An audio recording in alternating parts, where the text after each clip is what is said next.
Hello, everybody. 5-minute video devotion.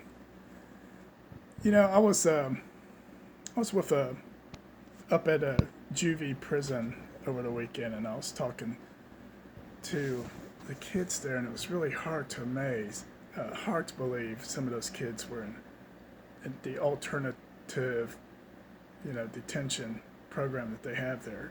As you looked at them, they just looked normal. Nobody looked like a gangster or anything like that. Then I came home and had a devotion. When I was reading the Bible, the first 4 chapters of Exodus. Let me encourage everybody to read the Old Testament. You get so much out of it. I want to talk about Moses. When Moses was a boy, when he was a child, he was born and he was put in a basket, and of course the Pharaoh's daughter raised him. And then later, when he escaped, when he killed the Egyptian, he went out into the desert.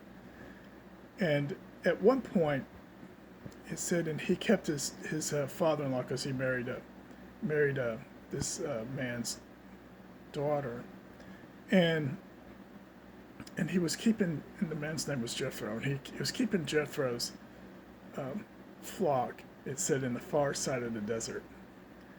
Now it was at the far side of the desert that there was the burning bush, where God spoke to him and told him to go back to Egypt and to lead his people out, that he had heard their cries, and in fact, he wanted to lead them out.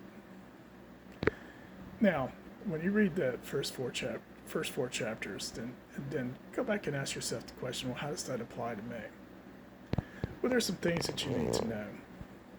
First of all, God engineered the whole thing. That's what you need to know. And if you're going to be in places where it seems like you're on the far side of the desert, and you're wondering if you're heard by God, if your prayers are heard by God, if God is paying attention to where you are in life at all.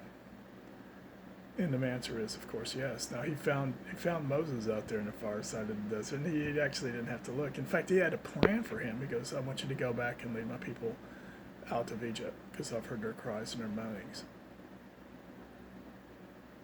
So, if whatever situation you're in, and then there's Bible verses and also other Bible verses that talks to this. He goes, where can I run from your spirit? Where can I flee from your presence? If I go up to heaven, you are there. If I make my bed in the depths, you are there. If I settle on the far side of the sea, even there your hand will guide me. Your right hand will hold me fast. There is no place that you can go that God's not there.